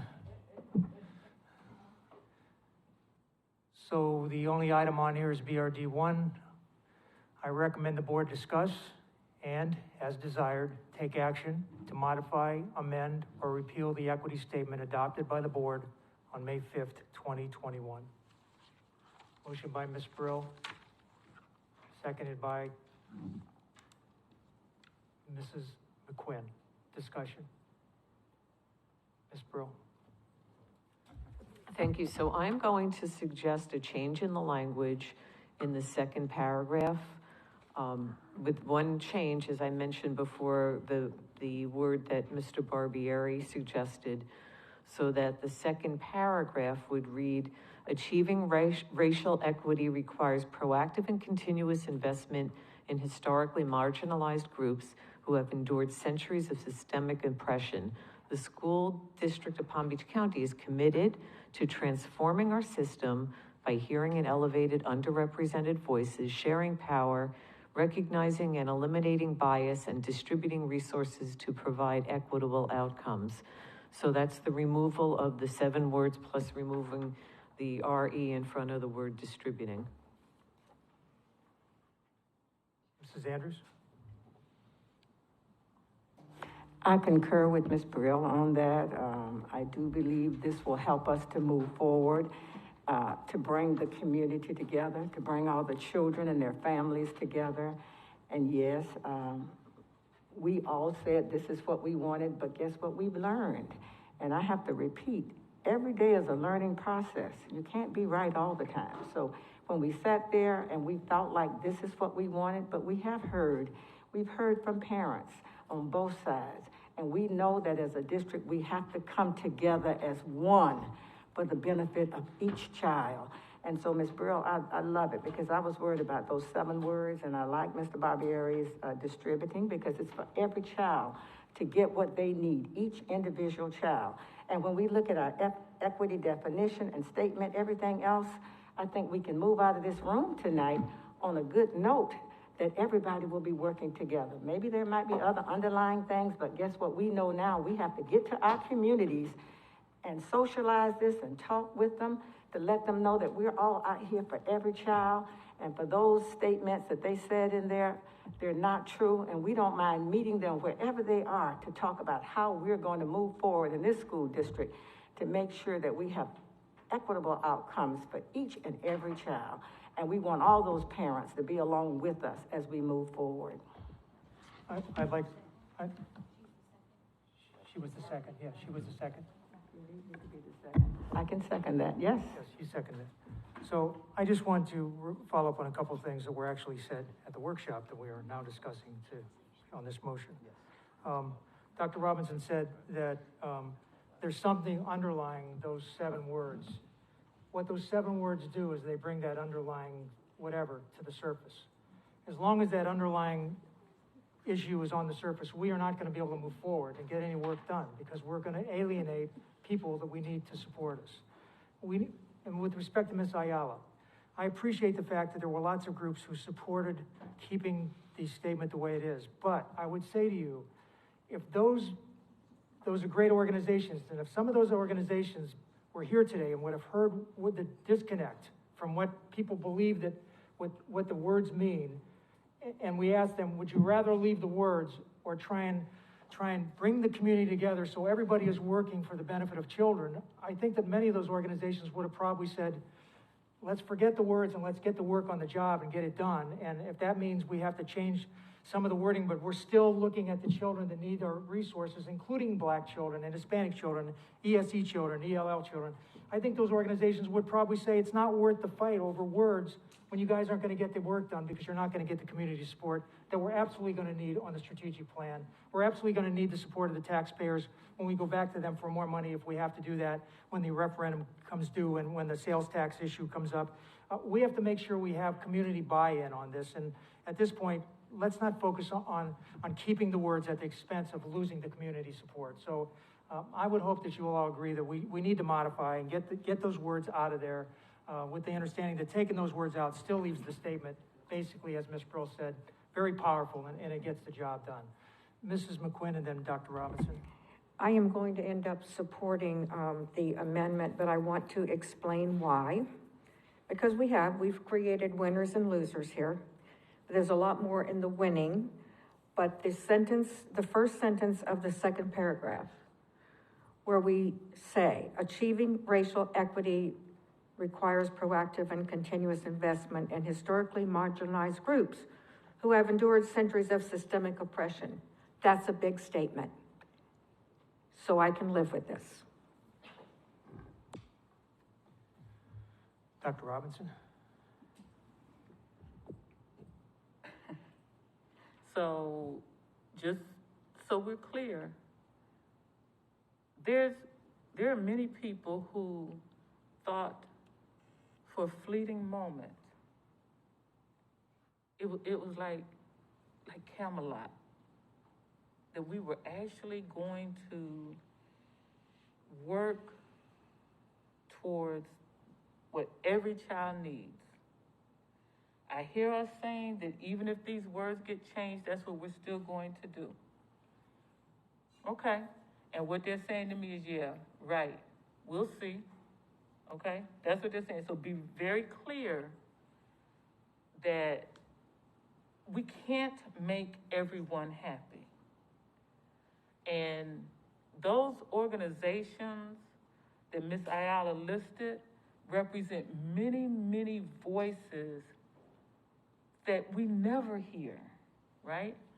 And so, it's just, once again, it's like we're choosing between adults instead of focusing on the needs of the children in Palm Beach County. And so, it is what it is. Unfortunately, you know, it just kind of, the more things change, sometimes the more they seem to remain the same. And I know that's what I'm going to be hearing over and over and over again. And so I hope we prove them to be wrong. And I fully expect all the people that had all that misinformation, that we prove them to be wrong too. If I just may follow up on Dr. Robinson. Dr. Robinson, I understand where you're coming from, and I don't think removing those words takes us out of Camelot as you described it. I mean, if you look at the fourth paragraph, it says, the school district of Palm Beach County acknowledges the existence of and will eliminate systems, processes, and mindsets that perpetuate race, ethnicity, poverty, disability, language status, undocumented status, religious affiliation, gender identity, and sexual orientation as predictors of achievement. I mean, it's clear in this statement that all the other paragraphs, including that one, get to the heart of what we're trying to accomplish here, which is to get all the resources that children need to those children. The removal of those words doesn't change that. And you've been fighting for marginalized children and underrepresented children your entire time in the school board. And I think we've come a long way. I mean, this statement is something that I never would have imagined that we would get to. And it does the trick without putting the words in there that is going to keep those people on that side of the room from coming to help us when we need their help. So I would just like to, get this done so that we can move on and get to the strategic planning that we need to get in place. We have summer school that's got to start. We don't even know exactly how we're doing that. We certainly need to discuss how the school year is going to open up next year, and parents want to know whether all the things that we got to do. We've not got to that. So we need to move on and get beyond filling the room with lots of people that are going to scream at us about words so that we can actually take action. I believe you were next, Ms. Sayal, and then Ms. Brill. Do we really think that changing a few words is where the divisiveness and the screaming ends? Do we genuinely, I'll put it out there into the universe because it's not gonna stop. When do we stop catering to the loudest group and start doing what the organizations that we work with in conjunction to serve the most necessary population of students and the most marginalized communities in our system, when do we partner with them and back them up? Because with all due respect, they can speak for themselves, and today they did. They sent emails, they came in and spoke, they took time out to be here and make sure that communities that we want to see elevated in support are. And these are words. Words are words until they become actions, but words mean something to people. And I've heard from my constituents, every one of which reached out to me, supported this. So I know where I firmly stand on this. I know that this is the right thing. It'll be what it'll be. I will see what the vote comes out to be on our decision moving forward. But everyone who came here today, and I wasn't saying the ones who disagreed with it weren't counted in my tally of emails, but the majority of speakers today per my tally were in support of keeping it as it is. And I had more emails in support of the statement as it is, as opposed to. So that's my count. To make that clear to a board member's comment about listening to everybody. I just think that we need to be very careful about remembering why did we put the words there in the first place. We all believed in them when we put them there. Ms. Ayala, I'm sorry, Ms. Brill. Thank you. So, first of all, Dr. Robinson, I have to be positive. I have to be focus on us as being the ones that are responsible to do the job. I trust in my heart that what you said is not going to be true. I have to believe we have reached a point where we are truly going to focus on equity, on making sure that all of the resources are where they need to be, and that we raise our children up. And so I will say that in reading the entire equity statement, those groups that came supporting the words the way they are, I believe if they read it, once we remove those words, it's no less powerful, as Mr. Barbieri said. And it's up to us. It's up to the district, to the superintendent, to come back with curriculum. We need at every single board meeting to discuss the data and to discuss student achievement. At our regular board meeting, it should be on our agenda. We need to start talking about where our students are instead of talking about the adults. So I put that out there. My original comment was to discuss the change in the verbiage. So I'm now going to make a formal motion that we change the second paragraph to read as follows. Achieving racial equity requires proactive and continuous investment in historically marginalized groups who have endured centuries of systemic oppression. The School District of Palm Beach County is committed to transforming our system by hearing and elevating underrepresented voices, sharing power, recognizing and eliminating bias, and distributing resources to provide equitable outcomes. That was an amendment to the motion on the table. Is there a second? Mrs. Andrews? Any further discussion? Any discussion? All in favor of the motion? Opposed? Motion is approved with Dr. Robinson, Mrs. Whitfield, and Ms. Ayala in opposition. Motion carries 4-3. I don't believe we have anything else on the agenda today. Mrs. Andrews, you have a comment? Thank you. I didn't get a chance to say this, but it's important that I say this. Congratulations to all of the Dwyer Award winners last night. 450 nominees, 28 finalists, and 7 winners. And I just want to call the winners' names out, all the people who applied, worked hard for the Dwyer Awards. Jana Smith from Gove, LaQuandra Goff from Rolling Green, Andrew Kennedy from Congress, Carla Little Griffith from Glade Central, Benjamin Ford from Gove Elementary, and Mari Amanda Arsenio from Glade Central, and Cindy White from Elbridge Gale.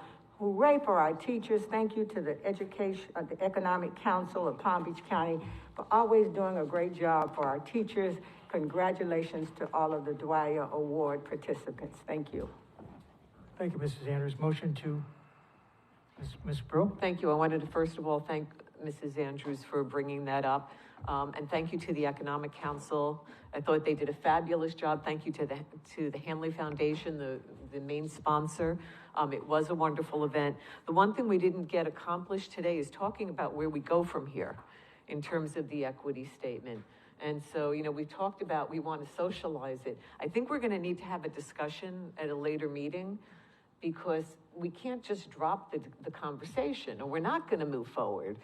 So I don't know if we want to, by a nod of heads, discuss if we would like to have another workshop to have more information. So I'm putting that out there. Are you talking about another workshop for the strategic, so we can start moving on to the strategic plan? If I may, I'm think maybe prior to having the strategic plan workshop, we can just talk about what our expectations are in terms of the equity work. If you want to have more conversations, because that was on the agenda, and we really just blew it off when we closed the workshop. Can we, Mr. Superintendent, through the superintendent, can we add that discussion at the beginning of the next strategic plan workshop that you all have? We can, and we planned on surveying the board after this workshop to kind of decide, to determine what direction we want to go regarding updates on equity specifically, in addition to strategic plan. I think if you can also just allow us time, so if we can send that one-on-one survey, see what's up, what direction, and then we can have a more informed conversation, if that's okay with y'all, because next week is going to be very busy, and I just want to be sure we give it the time and space. So just asking for that concession. If not, we'll make it work. Yeah, I think we need to work with the board, but our agenda for next week is really, really packed. So I would prefer not to try to cram this in, and just kind of stick with and then we'll figure out a way to bring it back. Spiro? And if I may, so whenever we do get to that, when we start talking about the socialization, let's work together also on how we meet with the communities. I'm hopeful that we can meet in person in our communities, because I had mentioned that my community really struggled with the format, you know, that we used. And I want us to be able to go out, meet with the community, and be able to get their support, because I do truly believe that the community supports this work that we're embarking on. We'll bring back some ideas. So thank you for the extra time. Okay, we need a motion for all the board members leave to adjourn. So motion by Ms. Brill, second by Mrs. Andrews. Any discussion? All in favor? Opposed? Motion carries. Meeting is adjourned. Thank you.